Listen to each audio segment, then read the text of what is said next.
दोस्तों, मैं अपनी वीडियो की शुरुआत करूं उससे पहले एक छोटा सा सवाल आपसे जानना चाहूंगा। लोकतंत्र में किसी भी जनप्रतिनिधि, चाहे वो विधायक हो, पार्षद हो, प्रधान हो, सांसद हो, इसे चुनाव जीतने के लिए क्या करना पड़ता है? मतलब जनता को खुश करना पड़ता है ना। लेकिन जब जनता ही ठान ले कि जैसे ही वो प्रत्याशी नजर आए उस पर लाठी डंडे पत्थर लेकर टूट पड़े, उसे प्रचार ना करने दें, बोलने से पहले ही उसे खदेड़ दिया जाए, तो क्या आप उम्मीद कर सकते हैं वो प्रत्याशी जीत पाएगा? लेकिन ये एक ऐसे एक दो नहीं, तकरीबन तकरीबन 1.5 से 2 दर्जन प्रत्याशी हैं जिनको ना बोलने दिया जा रहा है, जिनकी ना रैली होने दी जा रही है। जहां से वो गुजरते हैं पुलिस की मशक्कत बढ़ जाती है, क्योंकि लाठी डंडे लेकर किसान उन पर टूट पड़ते हैं। जी हाँ, मैं पंजाब और हरियाणा का जिक्र कर रहा हूं। पंजाब और हरियाणा में इन दिनों खासकर बीजेपी के नेताओं का प्रचार करना तो दूर, घर से बाहर निकलना दूभर हो गया है। जैसे ही किसानों को पता लगता है ये बीजेपी का नेता है, बीजेपी का प्रत्याशी है, वैसी लाठी डंडे लेकर टूट पड़ते हैं। इस बार एक और भव्य स्वागत हुआ है, लेकिन पंजाब में नहीं, हरियाणा में। हरियाणा से बीजेपी ने आम आदमी पार्टी के नेता को तोड़कर अपना प्रत्याशी बनाया। उस प्रत्याशी को पूरा भरोसा था इस बार जबरदस्त जीत होगी, लेकिन देखिए, जीतेंगे तो तब जब जनता उनकी सुनेगी। नमस्कार, मैं हूं प्रज्वल गौतम और आप देख रहे हैं टाइम्स एक्सप्रेस। वैसे जिन नेताजी का जिक्र मैं करने जा रहा हूं, उनको पहले भी भरपूर प्रसाद उनके इलाके की जनता ने दिया है। कहीं उनके बैनर पोस्टर फाड़ दिए। एक बार वो निकल रहे थे अपने काफिले के साथ तो किसानों ने घेर लिया, पथराव किया, डंडा मारा, पुलिस भागती रही, रोकती रही, लेकिन कोई रुकने के लिए तैयार नहीं था। अब एक ऐसी ही और तस्वीर निकलकर सामने आई, पहले वो वीडियो देख लीजिए आप।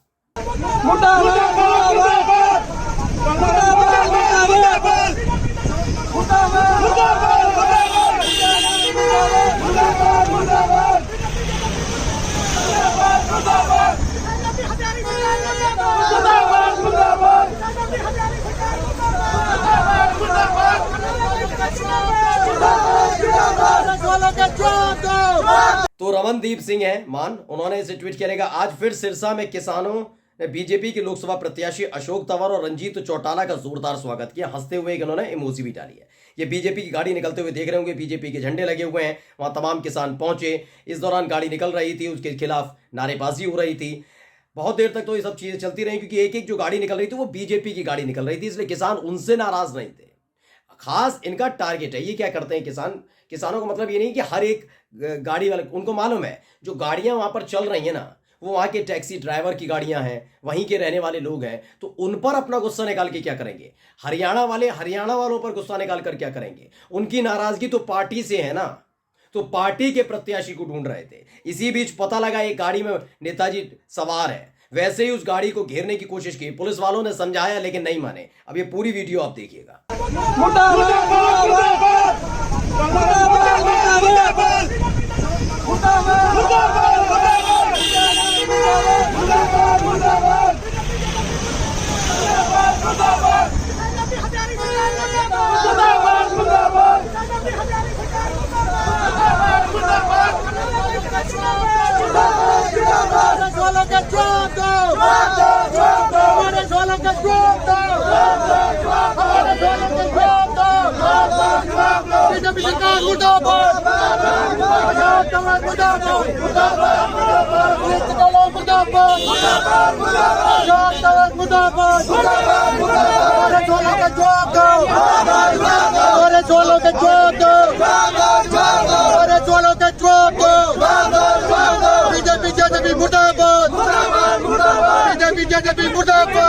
तो ये नारेबाजी होती रही, काला झंडा दिखाया जाता रहा। अशोक तंवर ने जैसे ये देखा कि अरे भैया ये तो फिर से वही हो रहा है, तो याद आ गया कि आज से 4 से 5 दिन पहले कैसे उनके पीछे लाठी डंडे लेकर दौड़ पड़े थे ये सारे के सारे किसान।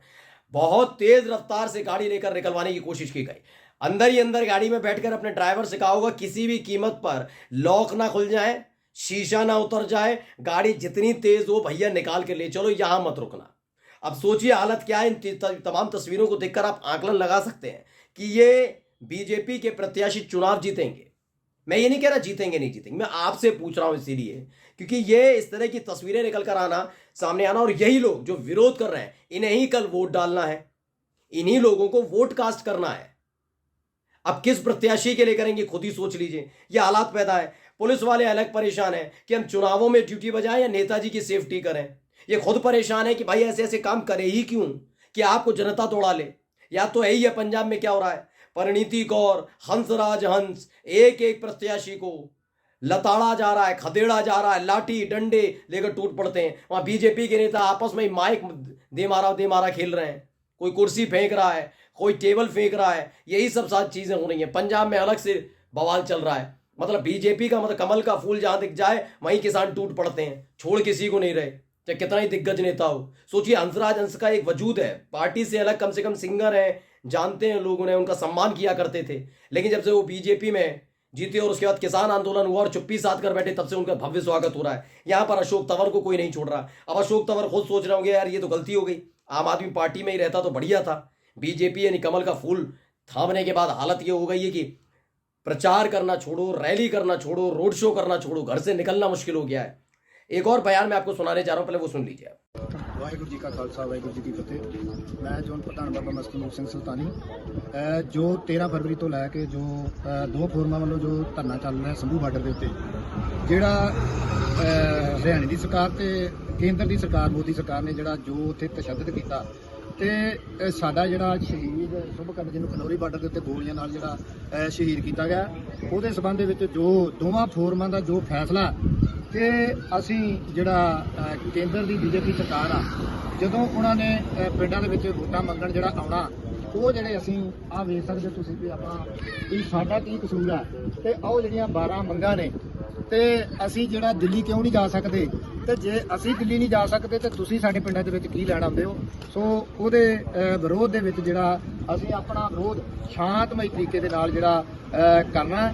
ਸੋ ਉਹਦੇ ਵਿੱਚ ਜਿਹੜਾ ਅਸੀਂ ਜਿਹੜਾ ਸਰਕਾਰ ਉਹਨਾਂ ਚਿਰ ਇਹ ਅੰਦੋਲਨ ਜਿਹੜਾ ਉਹ ਚੱਲਦਾ ਰਹਿਣਾ ਜਿੰਨਾ ਚਿਰ ਸਾਡੀ ਜਿਹੜੀ ਆ MSP C52 ਦੇ ਮੁਤਾਬਕ ਜਿਹੜਾ ਉਹ ਸਾਨੂੰ ਰੇਟ ਨਹੀਂ ਮਿਲਦੇ, ਉਹਨਾਂ ਚਿਰ ਜਿਹੜਾ ਸਾਡਾ ਸ਼ੰਭੂ ਬਾਰਡਰ ਤੇ ਖਨੌਰੀ ਬਾਰਡਰ ਤੇ ਜਿਹੜਾ ਡੱਬ ਵਾਲੀ ਬਾਰਡਰ ਆ, ਉੱਥੇ ਜਿਹੜੇ ਮੋਰਚੇ ਚੱਲ ਰਹੇ ਨੇ। ਸੋ ਜਿਹੜਾ ਆਉਣ ਵਾਲੇ ਸਮੇਂ ਦੇ ਵਿੱਚ ਜਿਹੜਾ ਹੋਰ ਜਿਹੜਾ ਉਹ ਤਿੱਖਾ ਹੋਊਗਾ ਕਿ ਪਿੰਡਾਂ ਦੇ ਵਿੱਚ ਜਿਹੜਾ ਅਸੀਂ ਉਹਨਾਂ ਦਾ ਕਾਲਿਆਂ ਝੰਡਿਆਂ ਦੇ ਨਾਲ ਵਿਰੋਧ ਕਰਾਂਗੇ।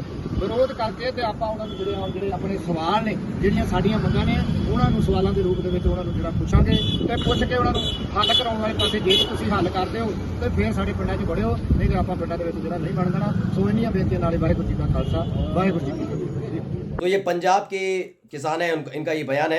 ये तमाम लोग लगातार पंजाब में भी और हरियाणा में विरोध कर रहे हैं। पंजाब में सीधे सीधे कह दिया गया है बीजेपी के नेताओं का किसी भी गांव में एंट्री करना पसंद नहीं है और पूरी तरह से प्रतिबंधित है, यानी पाबंदी लगा रखी है। यही हरियाणा में, हरियाणा के में बीजेपी से अलग होकर जेजेपी खासकर दुष्यंत चौटाला को लगा था भाई सब ठीक ठाक है, सब चंगा सी, लोकसभा चुनाव में झंडे गाड़ेंगे, देखना मैं बता दूंगा बीजेपी को, मैं दिखा दूंगा कांग्रेस को। लेकिन वो भूल गए कि किसानों का गुस्सा इस बात को लेकर नहीं है कि क्या था क्या नहीं। और मैं अपनी वीडियो में साफ कहूं, ये गुस्सा सिर्फ बीजेपी के खिलाफ इसलिए नहीं आया है कि मोदी जी जुड़े हैं शव, ऐसा नहीं है, इनकी हरकतों की वजह से आया है। कृषि कानून, 700 से ज्यादा किसानों की शहादत, उसके बाद किसानों को भ्रम में रखना, झूठ बोलना, ये तमाम चीजें इसी को लेकर नाराजगी है। अभी आप इनका बयान सुन रहे थे, अभी आपने सुना। रमनदीप सिंह मान है, इन्होंने लिखा no entry for BJP leaders, farmer question, why was शहीद शुभकरण सिंह शॉट।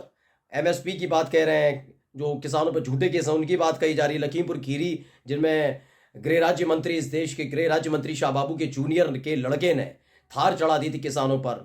तो उन तमाम चीज़ों के बारे में पूछा जा रहा है किसानों की तरफ से, और यही नाराजगी है।